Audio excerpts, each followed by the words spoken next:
Have you ever experienced something so crippling in your life that has made you feel broken? I have.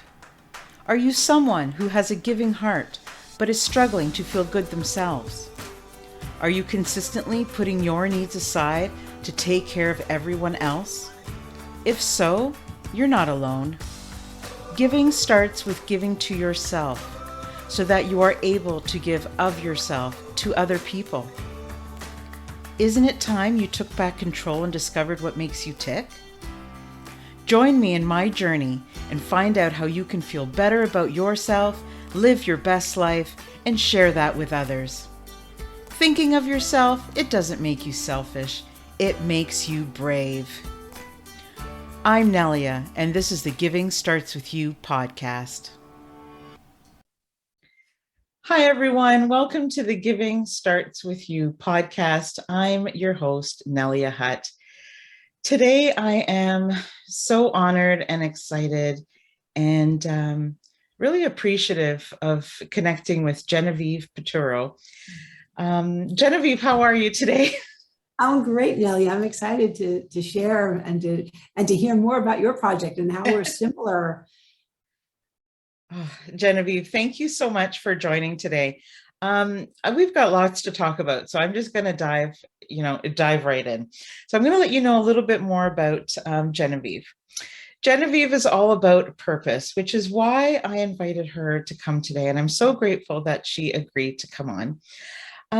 We're going to talk about purpose, passion, and pajamas, how to transform your life, embrace the human connection, and lead with meaning, which is what this show is all about. That's why I created the podcast.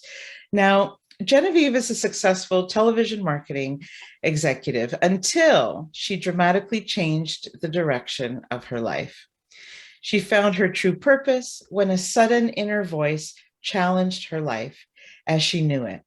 So today she's going to talk about how in 2001, she founded the hugely successful national nonprofit Pajama Program.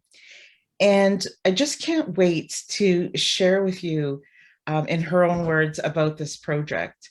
I watched her TED Talk the other day and it just hit me. It was just this connection and it made me feel just human, So I thank you so much, Genevieve, and I welcome you again.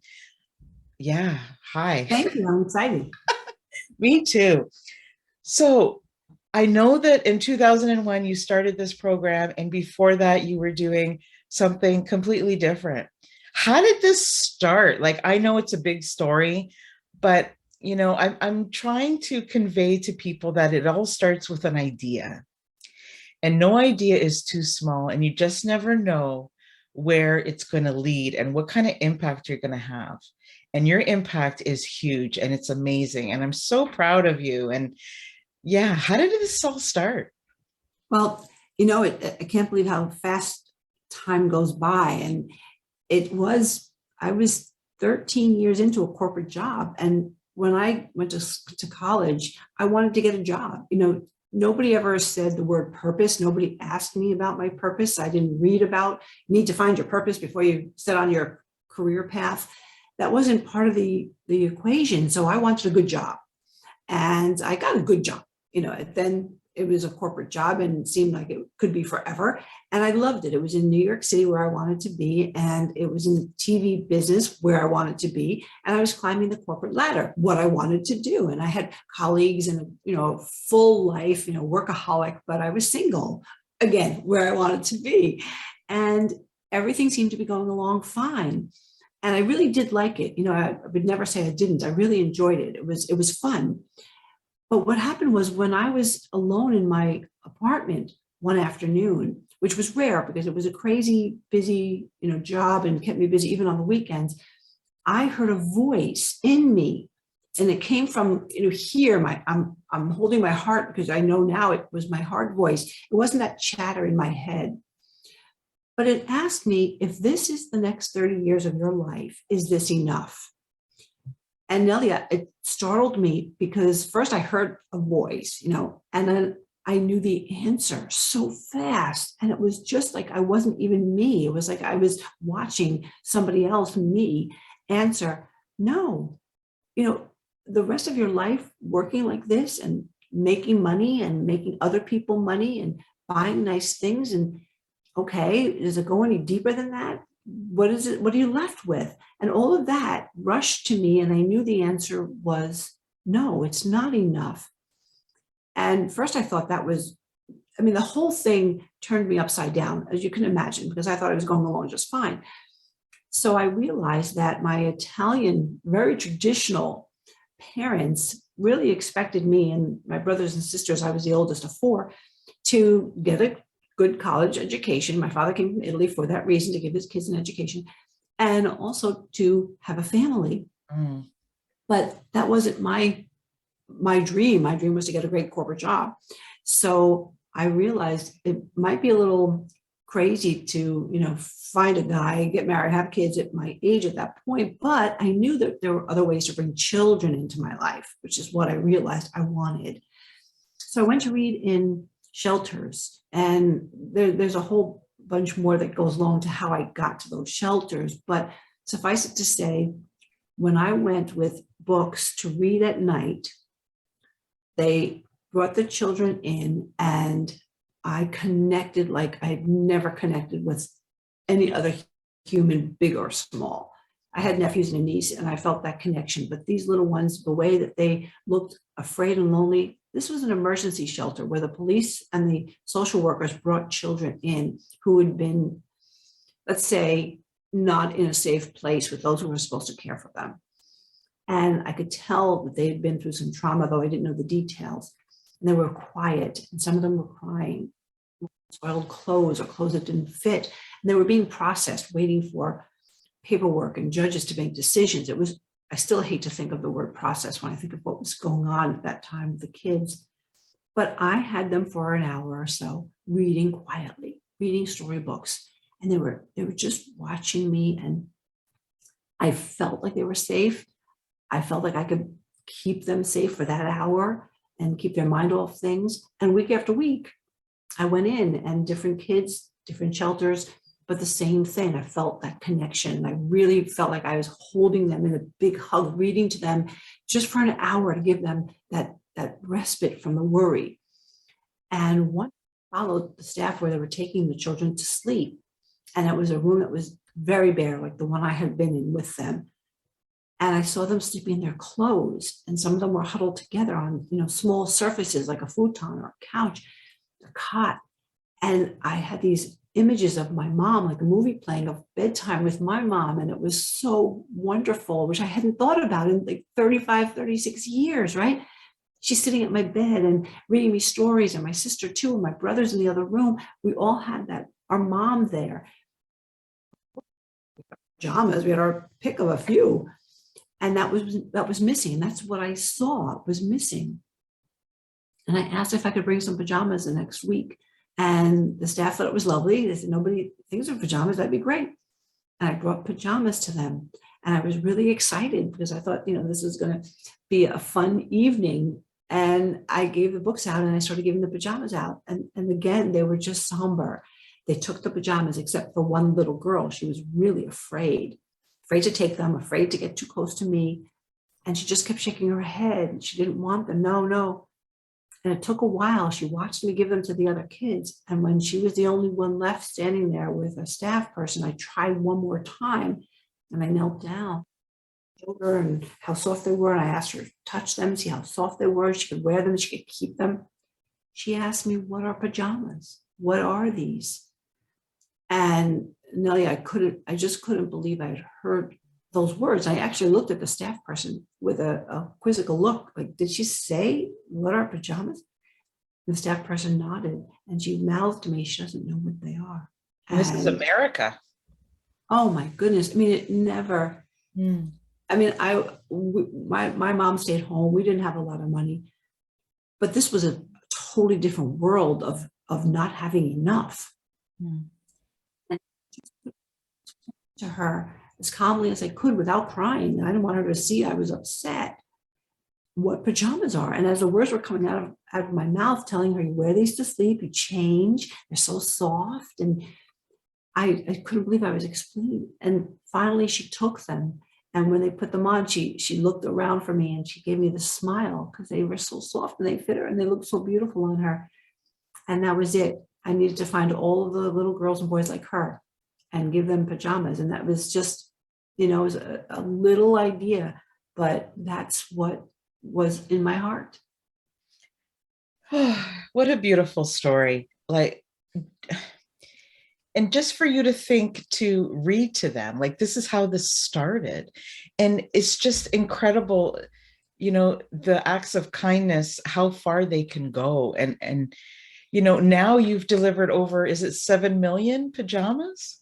Yeah, 7 million plus new pajamas, new books to these children around the US. We have 63 chapters around the US, and we celebrated 20 years, a little more than a year ago. So we're going, and then I had 2 years of just doing this myself like a crazy woman before we got our 501c3. So it's about 22, 23 years since that first day I brought pajamas. But like you and your ukulele project, you don't know where this inspiration comes from sometimes, but it's a niche, right? It's a new idea. And as tiny as it is, the ripple effect is extraordinary. Mm. And I just hope people know that, because I didn't know. There were so many times I said, am I really doing anything good? I mean, what am I doing? I'm not building them a forever home. I'm not promising to feed them. I'm not taking them to live with me. But I have learned that we're responsible for what we can do and to contribute to that line of giving for those who need, our support. And if everybody takes a piece, there'll be so much more fulfillment in their lives and ours. You're definitely a new mentor to me that I've just connected with, because I think you're just amazing. And, it's pajamas, but it's not pajamas. It's what it means, right? So when I think of a child being afraid and feeling alone and not having somebody to look up to, and then here you come in just with even the attention and the caring and the body language and stuff that they're not used to. The pajamas are a bonus to that. Like, it's more about, like you said, the human connection. And, how does that change a child's life? Like, it's limitless. It can change the direction of their future in so many ways. They can learn to become more empathetic. They can learn to become more compassionate, more giving, more trusting. Because I'm sure a lot of these children perhaps had, trouble with trusting adults and trusting women, especially if they had troubles with their mothers. And so I want people to realize there's no end to these things. It's just. You're right. And about your ukulele, I'm sure but you will see over the years, like I did, exactly what you're saying. I knew instinctively, but not until I looked back, that what I saw in that picture in my mind as I saw the children sleeping in their clothes was the love and the comfort and the security and the bonding my mom was giving us, not just sweet, comfortable nightwear. And I saw that more and more over these 20 some years. And music is just, it goes to your soul. It changes your energy frequency in your body. It changes how you feel. It touches a place that, nothing else touches, like music. And it's so special and so unique. And, I hope you know how deep that goes. And if you don't, or you've only scratched the surface, because you will see the healing component that music has. And you are bringing that piece, which they probably don't have a lot of, that musical healing.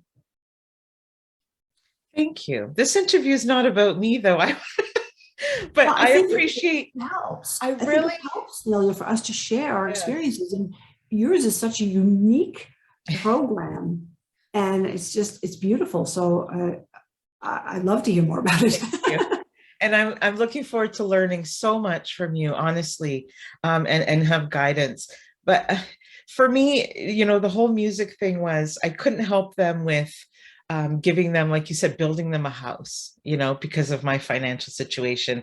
I couldn't help with their medical needs because I'm not a physician, but I could help them forget they were hungry and they were tired, and give them fun and make them feel something different, and music is very healing to me. And so many beautiful things already have rippled from it.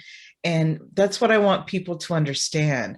So, when I heard about what you were doing and the amount of years and the impact that you were doing it, I was so in awe. And I'm trying to think of how many people you have inspired, so it's not just the kids getting the pajamas, it's the people that are bringing the trucks, and the people that are, that are volunteering, and that they're coming home and having conversations at the dinner table about, hey, I learned of this project that gives pajamas, or I learned about this ukulele project, or whatever it is. It just continues the conversation, and as parents, like for me as a mom, I then see it affecting my child, or I then see it affecting my community and my family. And I'm very lucky to have a son who understands about giving, and who has taught me more than anything. But then it's coming home from, wherever you're doing the work, and having these conversations with the community and more people. I just think that if each one of us could find something that we're passionate about, because if it's not something you really care about, you're not going to continue doing the work. You're right. You're right. And, I want to say something, because if you haven't already heard it, you will. Even before I started Pajama Program, climbing the corporate ladder, I always heard about people doing extraordinary things in history, Thomas Edison and Gandhi, and, more recent times, people like Oprah and Bill Gates, and people who having you need is one person, one idea. And then when I started Pajama Program and it was growing, people said to me, oh, look, you're a power of one. But it's not. I've learned it's not, Nelia, and anybody listening, it's not the power of one that changes things. It's the power of one another that moves mountains and moves people. And that's the human connection. That's what it's all about. That's what makes change. I love that so much. And it's just, yeah, I'm just thinking about, if each one of us can find something that really means something to us, and it could be quilting, it could be anything at all. There are so many women, for example, who are looking for, small business loans in some of these third world countries, and just they want to have people with skills come over and teach them something. So even if it's something as simple and beautiful as quilting, making a project out of that and affecting, and then the women, they'll feel empowered. It's not just about making money with the quilts to, for example, take care of their family and their community and change their children's generation, but the sense of empowerment and love that they'll start to feel for themselves is something that, it can be done with anything. And I really want people to realize that. And your project started with such a simple idea, but it's just become this incredible movement, right? And it's just, I'm wondering how, that little girl is doing now. Like, how it's changed her, that one connection with you. I know. I don't know, because it was such a fluid population, but there are a couple that I do know how they're doing. And one little girl, she was 2, and I met her and brought her pajamas. And I actually have a picture of her at 2 holding up her pajamas. And then over the years, we stayed in touch, and she came to our reading center. She was getting older. And then when we celebrated our 15th anniversary, she came because she was 17 and she was accepted to college, and she spoke, and everybody was on their feet, because she talked about the love that she felt when she came to our reading center, and how she grew a love for reading because of those quiet times she read with our volunteers when she visited. And she's going to college, and some of our board members had started this scholarship fund for her. I mean, it was just this. Oh my goodness, this is amazing. our program had together between board members and volunteers and donors and her and the other kids that she lived in this group home with. And then a woman, took her in as a foster child. I mean, it was just, talk about the ripple effect. It was just beautiful. And she stands there, and I can see the picture in my mind, standing there, this lovely, lovely, poised young lady, and looking at on the big screen behind her, her 2-year-old self holding the pajamas was just extraordinary. I mean, God could have said, come to heaven now. And I would have been, I'm done. I'm good. I can come up there now, please.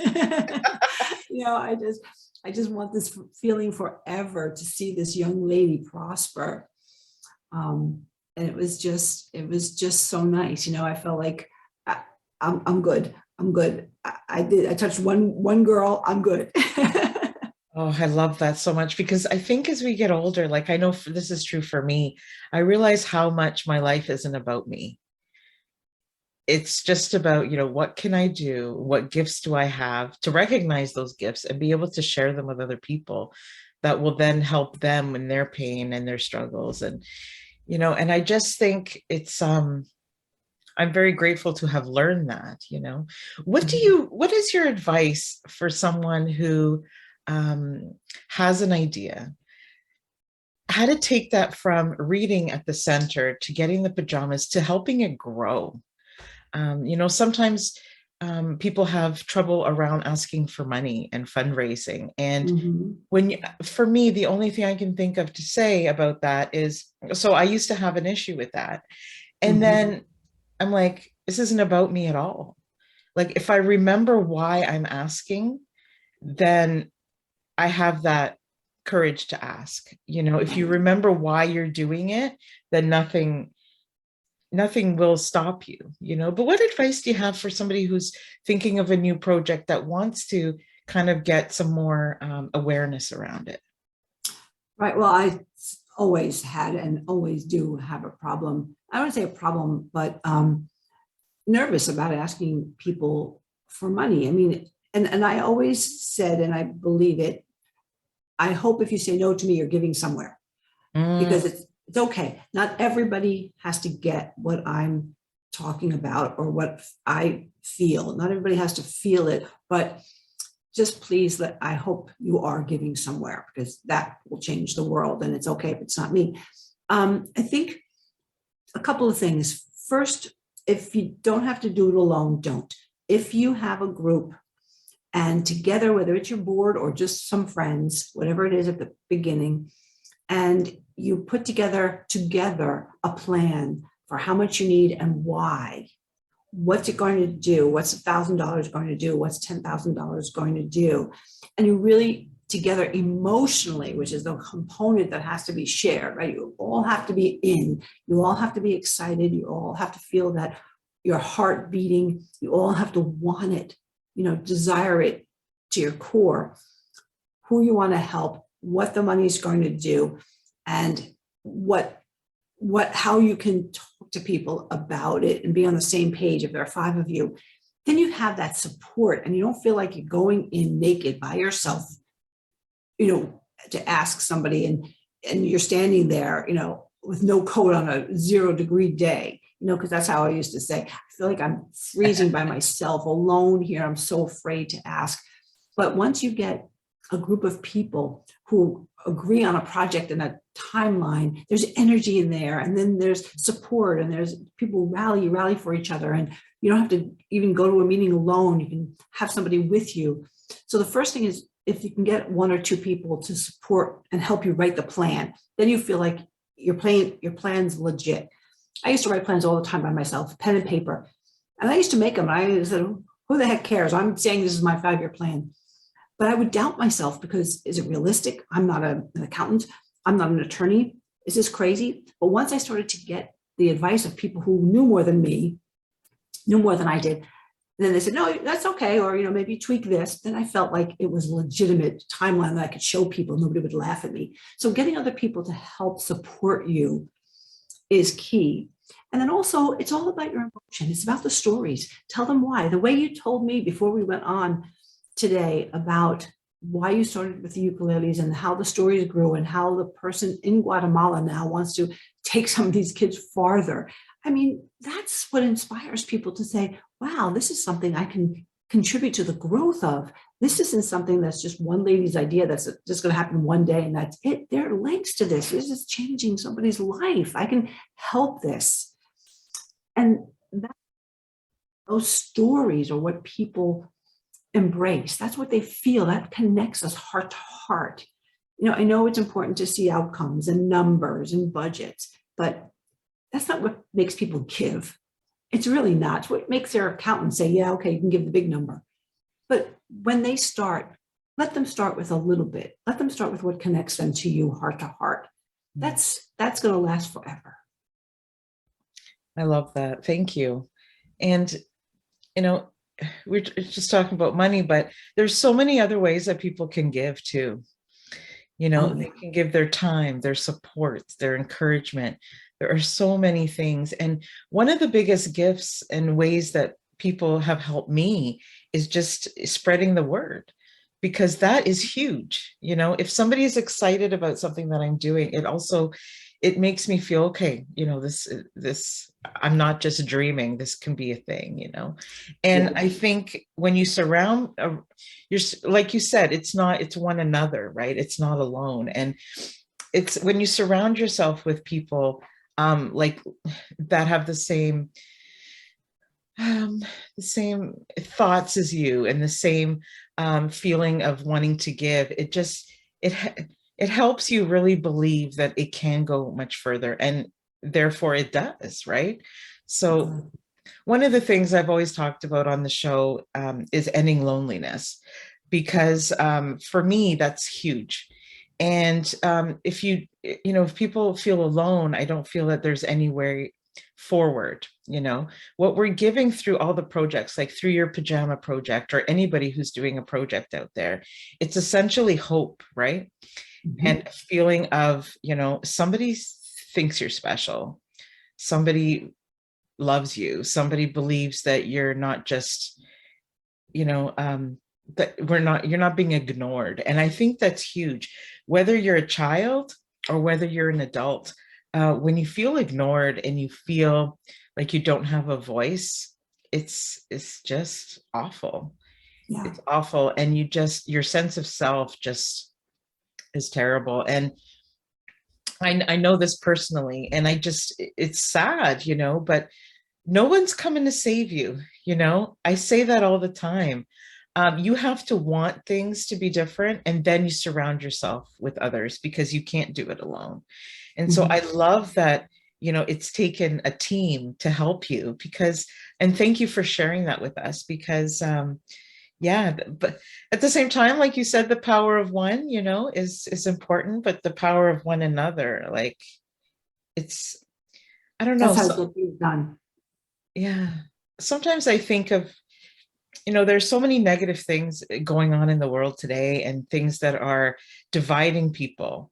But it's conversations like this that make me feel inspired, that make me feel the humanity in the world, and there's still so much good. And I think if we highlight a light on that, I think that's what we need to do. Yeah. Every time I could see something over the past 2 years, I've gotten better at this from day one to now, is whenever I hear something, that isn't going well, or something that's happening, or something somebody said, I've gotten better at this anyway, switch and say, okay, this is what I can do. And even if I just stop and I text or I call a friend to say, just wanted to say hi, take a break from crazy, work. I'm working like, so hard, and I just want to say hi and I love you. That is amazing. That switch. You can switch, and you connect with somebody that you love, not to discuss the news, not to discuss what's going on, not even to discuss health, but just to discuss, I was laughing the other day, my girlfriend and I, when we were, I guess, 14, whatever, we used to sing to a Neil Sedaka song together all the time. She's moved away then. Well, I heard it on the radio in the car, and I always scream when I hear it, and I taped it on my phone, and I messaged her on Facebook, and it was just the words of the song. And not only did I feel like I went from here to here, but she did too, because she messaged me right back saying, oh my gosh, you remember that? It was just, it changed everything. It changed how I felt. It changed my energy, it changed her energy. And it just is reaching out and touching somebody in a totally unrelated way of what brought you down. And it just brings you back up 10 times higher. I love that. I know you've got 2 books out, correct? No one. The one, sorry. Can you tell us a little bit what the book is about? Like, it talks about the project, but can you tell us about the heart, like the connection part, and just, what would, because I can't wait to read it. Like, honestly, I'm gonna like get it as soon as we finish talking, but yeah, tell us a little bit about what's in the book. Sure. It's called Purpose, Passion, and Pajamas. And I love that word. And I use it because it's just a fun word and you don't hear it all the time. And I suggest that for you with ukulele. That is a fun word. And, it makes people smile. See? And I like when people tell me, oh, pajamas is such a fun word. And it is. But it's, it's like exactly like you said, it's much deeper than just the materials. So that's why the subheading is how to transform your life, embrace a human connection, and lead with meaning. It's the life lessons I learned in these 20 years of the highs and the lows. And it's a real honest book of my life before and then quickly how Pajama Program started step by step from that aha moment of if this is the next 30 years, is this enough? And it's both the lows. And of course, we have them, we have our doubts. I had a lot of financial woes. I got myself into trouble because I just had to buy. I had to buy those pajamas. I couldn't say no. I raked so much money on credit cards. At the same time, met a great guy right at the start. I didn't tell him what I was doing. Got married. I still didn't tell him how much I was spending. I mean, so many lessons. And then the things I did right, it's both. The things that the universe helped and showed up when I needed. The hard times, that I had to open up to tell my husband what I was doing, and then the loving support that he ended up showing, and realizing it all went back to my mom and thanking her now. She's 87. I thank her all the time.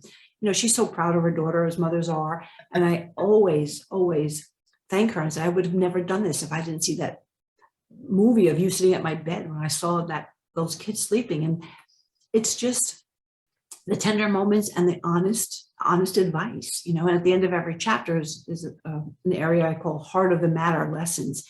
And it's lessons on leadership, leading your own life and leading others, because I had to grow a team, hire people and work with them and find out what made them tick. And it's so funny because my bosses were bosses, it was like the old army. You did something because I said so, even that's how parents used to rule, I said so, I'm the parent. And I wasn't that leader, because I think leading with purpose, and maybe you can get this, it's bigger than being the boss. It's finding a way to make more of an impact because other people want to be there, and paying them is not enough.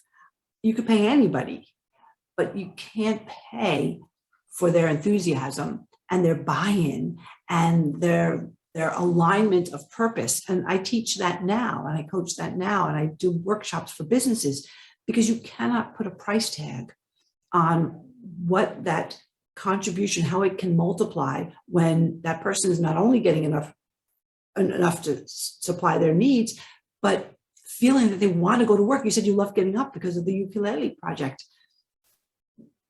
I'm praying every day, or I was praying every day, that everybody on staff was excited because the kids were coming today. We had a new program we were going to do. We were going to go through some letters and pick out the fun ones to put in a new video. We were going to make some calls and introduce ourselves to new people. So it's that camaraderie, rallying for each other. That's that you can't put a price tag on, and you can't imagine how valuable that is. And it doesn't just change the people that you're helping. I'm sure that the staff or the volunteers, the people that you're working with, it's changed their lives and how they see the world. And it's just, nobody loses. And You will see that, and you will see that. I would bet everything I had that you will hear so many stories from people who've contributed, not the ones in need, you'll hear those, but the people who will want to join, and you will hear why, and you will be amazed at the reasons why they're drawn to what you're doing. They're all personal reasons, and you will hear so many, and you will be shocked and elated and touched, and start taking notes. For the person who's listening to this right now, I hope that you've been inspired by just realizing that nothing is too small.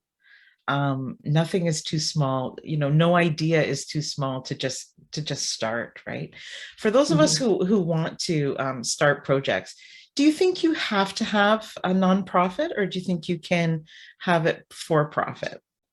No, that has nothing to do with if it's nonprofit or not. It has to do with what your purpose is. You can be great at numbers and want to help people, make a future for themselves and teach them the best way to make their money work for them so that they can be free and comfortable, down the line. It can be absolutely anything that gives you joy, and it's always going to connect you to someone or a group. It's never going to be that your purpose is to sit alone and play the piano all by yourself all day, every day. It's going to be to play the piano for people. It's going to be to help people see that they can be a teacher. It's going to be to help students see what they can become if you want to be a teacher. It could be an accountant, like you said. It could be anything. I coach both. It does not have to be a nonprofit, but you are always giving. The reason I'm asking you is, many people have asked me, why don't you start a nonprofit? And I don't have a nonprofit. And I think it's just, I'm not there yet because I'm not informed enough. I feel I still have a lot to learn in order to get through the red tape and do all of that. So, but I'm hoping right for now that I can still create the same impact. And I think that I can. I just wanted to ask you that question because sometimes people think unless you're a nonprofit, people won't help, and people won't necessarily give. I know that there's pros to being a nonprofit, and that may be something I do in the future. But for right now, I'm not operating that way. And I was just wondering what your take was, because I'm here to learn from you, Well, I didn't start a nonprofit for a couple of years when I was figuring out what I was doing. And, at the beginning, I just thought I could go to shelters with bags of pajamas that I bought and read to the kids and give them the books and the pajamas. And I did that for a while. But what happened was a small article came out. A woman called me and said she was a reporter for a national magazine when a lot of paper magazines were still in existence. And she said, can I write a little article? And she did. She wrote a very small article. Tens of thousands of people sent pajamas and books and cash to my apartment because you could look up people where they lived. It wasn't, as hard as it is now to find people. Amazing. And boxes and boxes and boxes. And I was newly married and my husband and I were sorting through it. First of all, I didn't know what happened. Then I realized that the people who subscribe to the magazine get it before it goes on the newsstand. So while I thought a newsstand wasn't coming out for a few days, people had time who got it at home to act, and they did. And the letters, and then I got a letter from a company. One of them said, if you will send us your 501c3, we'd like to, give you a grant. And I looked at my husband and I said, what is this thing? 501, the C in parentheses and 03. And I realized that it was a responsibility and that this had legs because people wanted to help. So at that point, I knew it couldn't just be me doing it and make an impact the way I could, because these people wanted to help, and I owed it to them to be responsible enough to figure out how to invite them to help and invite more people to help and serve them. And people, if people want to make a deduction or if you can do more with their money, it's a personal goal. If that hadn't happened, would I have gotten a 501c3? Who knows? But the universe works in strange ways, and people connect in strange ways. And that was a way that I connected with, tens of thousands of people, and it was the right thing to do.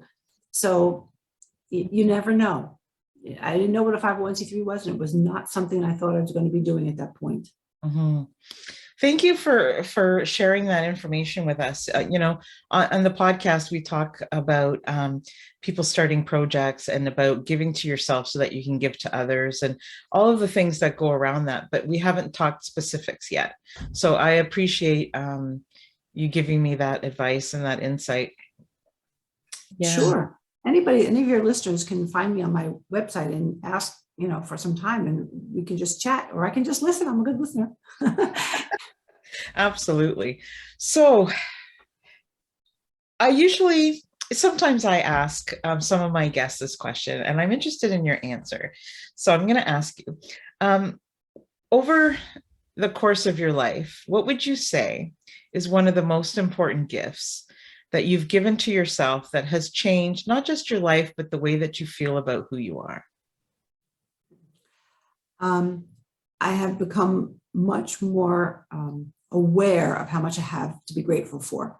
My mom taught us to say our prayers at bedtime, and we said grace at dinner. It wasn't until later, not so long ago, when people started to talk about being grateful, and think every morning and all day long, especially if I've not had a good day, I start to remember all the things. I say it out loud, what I'm grateful for. I'm grateful for my mom being 87 and being able to talk to her every day and see her, every week, and do things with her and tell her over and over how much she's impacted me and that she's the reason I have Pajama Program. And be grateful for my husband for not saying to me, okay, that was it. That was the last straw. I'm out of here. When, I just kept doing selfish things because I had to get to more kids, and I had to do this. I had to buy this. I had to do whatever. I'm grateful for him. I'm grateful for our supporters. I'm grateful if I've touched anyone. I'm grateful, and I try to be specific. If there's somebody called to say thank you for this or for that, I try to say their name. And it's just something that I'm ashamed I didn't know growing up how important it was to say out loud every day what you're grateful for. But I have learned. So giving myself pass on the guilt thing. But I think I'm more aware of what life's about, and it's really about being grateful, appreciating what you're doing, acknowledging to people, give them a call, thank them. You can never thank them enough. In a note, in a card, in a text, in a call. And I think being aware of the impact you have, but also who's had an impact on you to return that love is something that is so big for me now. So it's such a part of my everyday life. And it helps. It helps get through when things are not going well, because we all have those days, right? Thank you. Thank you for sharing that. I think gratitude is very important. And it's something that I'm new to as well. Just a few years ago that I realized what it can do for me, being grateful. So I think it's something that I didn't have growing up either, but I'm so welcoming of it now in my life. So I appreciate that. That's a beautiful gift, to be able to give yourself permission to just be grateful, right? And forgive yourself if, like I said and you said, we didn't know it from day one how important it is to share that. Forgiveness starts with forgiving yourself. Genevieve, how do you navigate those days or if you may not even have these days? I have these days. I'm assuming that you have these days, but if you don't, that's okay. But how do you navigate when you have the days that you just feel a little guilty that you can't help more people? Do you ever have those days or those moments?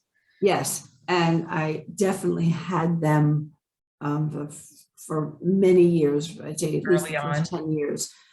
Because it's pajamas, and I was always thinking, they're really helping people. And there were some people that said, it's only pajamas, and I'm glad that I counted to 10 before I said anything or before I started to cry. I just consoled myself with, it's helping. And I'd quickly think of somebody who appreciated the pajamas. So I definitely did think that, yes, we always want to help more. Now I want to help adults who are looking for their purpose, because I've learned so much the hard way. I mean, I didn't have someone to teach me, but I quickly asked for help. Mm. So I do want to reach more people. You can only help those who will accept the help, who want the help.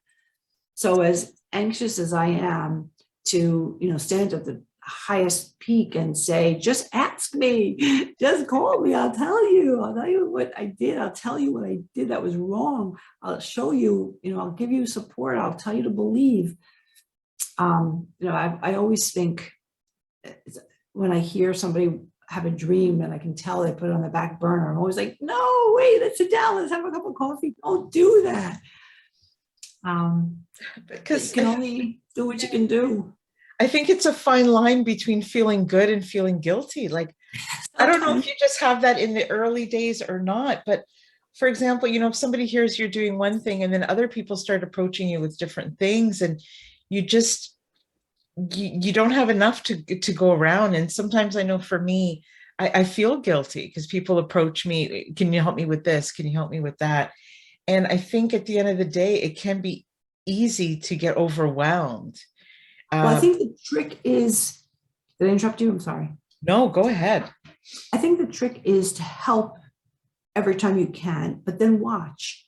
Because if they take what you've said to heart and they act and they move forward, then helping them is fun and easy. Mm.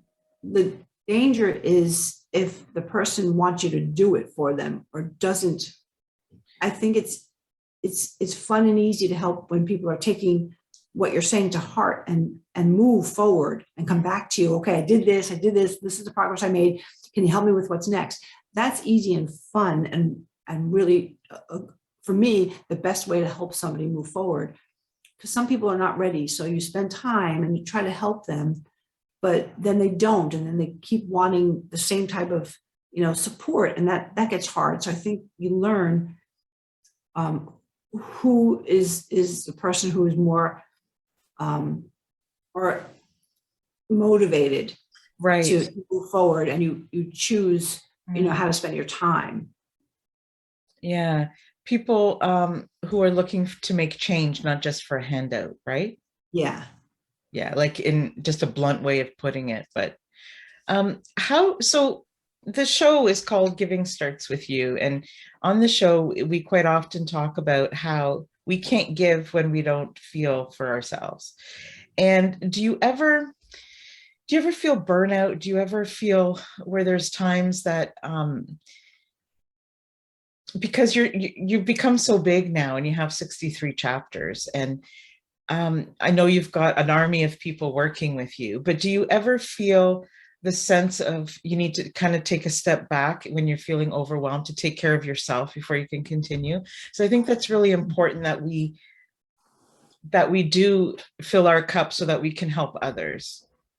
Well, what I did after 20 years was I realized over the last few of those 20 years that my work was more sitting at a desk doing paperwork, corporate contracts, and those kinds of meetings, of course, the audit every year and all of that. And I was doing less and less of what I loved, being with people and sharing the story. And I knew over those 20 years how many adults had asked for some support, some guidance, because they saw what we were doing together. And they said, I have my purpose. I think I know what I want to do.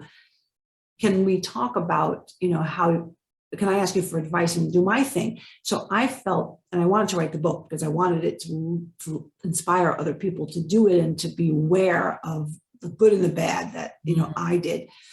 And so I left the executive directorship because I couldn't do it all. And I'm not a person who's good at paperwork. I'm just not. So we hired an executive director who was our board president at one time. And she's an attorney. She's really good at that. So I always tell her she took my baby to college, 20 years in, so that I could do what I love, because then the burnout rate is much less when you're doing what you love. And so I took that time to write my book and to work with adults to take care of that part two of my purpose. So is there burnout now? Yeah, I guess sometimes. I'm not good at recognizing when I need a massage. I have a gift certificate my husband gave me in my wallet from Christmas. So, I have to be nudged, but that's because I love what I'm doing. Mm. And I mean, the feeling you get back during the giving, that self-love too, just being Yeah. kind to yourself and continuing what you're doing. And Yeah. yeah, I love that so much. Oh, you know, speaking with you today has really lit a fire under everything that I want to do too. And I see that it's possible, and it's okay to delegate things that you don't really like to do to people who are better at doing them so that you can, um, when you're a one person show, it's just the outreach is so different. It can become limited, and it's so important to get the right people in your circle and fight for the same thing. So Yeah, it's true. I mean, it's hard to let go of your baby or any part of your baby. I get that 100%. it's amazing. Uh, so where can we find you? I mean, I'm sure lots of people who are listening are going to want to support you, find out more about how they can help you, learn from you. Where can we find you? Well, my website's GenevievePiturro.com and my email's there, and you can contact me. Or if you want to email directly, it's Gen at GenevievePiturro.com, and reach out and tell me you listen to this podcast, and when can we chat? I would love to. Yeah, you seem like an amazing person to work with. Okay, I've got to ask you before we end this conversation. You got to meet Oprah. Yes. I Yes. have to ask how that took place. Oh, I have so many stories. We need to do another podcast. It was amazing. I mean, it was amazing to get the call. I'll never forget the producer's words. Hi, I'm so-and-so, producer of the Oprah Winfrey Show. Do you have a minute? And I was like, to myself, do I have a minute? I have a week. I can stay awake and talk to you if you want. And it was 2 weeks of excited and nerve-wracking conversations because of course I wanted there to be the next time and the next time until I got on this show. But you never know. They're sort of interviewing you and checking you out and everything. So I would hold my breath and try to sound sane, even though my brain was like, yelling, oh my God, okay. And the other half of me is like, stay calm. Don't let them see that you're a lunatic in your mind. Answer the questions, and it worked out, and I didn't tell anybody for those 2 weeks until she called and she said, we're booking you. And I asked her, I said, can I tell my husband? And she laughed. She said, you didn't tell him? I said, no. And I didn't tell him because who wants to say you were interviewed and you didn't get on? I wasn't going there. So what happened during the show? Like, what took place? You didn't see it? I haven't seen it. Okay, I'm not going to tell you or anybody listening. You've got to watch it. You can see it in my signature. You can see it on YouTube. Excellent. And then you have to tell me when you see it, when you saw it, tell me that you saw it. Okay, amazing. Oh, I don't know why we froze again, but can you tell me where to find it again? Yes, you can either, if you have my email, it's in my signature, Nelia, you can see it there, or on the website, GenevievePiturro.com, or just Google on YouTube my name on Oprah, and you will see it. And please let me know what you think. It's quite a show with quite a surprise. That's amazing. And for those who are listening, also I recommend listening to her TEDx talk. What is the title of the TEDx talk? Oh, it's Let's try to remember. Yes, I know. 7 million pajamas. One idea. 20 years equals 7 million. One idea and the human connection equals 7 million pajamas and books, I think. Yes, came out with my book in the pandemic. So you have to excuse that it's me and the cameraman and my husband cheering me on in the corner, which was very strange. You prepare for an audience and the feedback. And it was, but they said the show must go on. So we had all the people doing TED Talks at that year had to do them like that remote, but I tried to get through it. Genevieve, thank you so much, not just for coming and giving us, giving me advice and insight to how things work behind the scenes and just explaining how the ripple effect works, but to just, helping all of these, you've dedicated the last 20 years or more than 20 years to helping others and helping people and especially children. And now you're helping adults make their projects come to reality. So thank you so much for dedicating all of that time, honestly. Um, if you've given out over 7 million pajamas, you've probably 10x that in impact. I hope so. I say my prayers every night. I hope so. So thank you. And I appreciate you coming and taking the time out of your day to come and speak with us today. Well, thank you for asking, and please keep me updated on your ukulele project. It's great, and you've got to just get that name out. It's a feel-good name, and you are on target, and it's beautiful what you're doing. Thank you so much. Thank you. Thank you for tuning in to this week's episode. If you enjoyed what you heard, please subscribe or leave a review. See you next week on the Giving Starts With You podcast.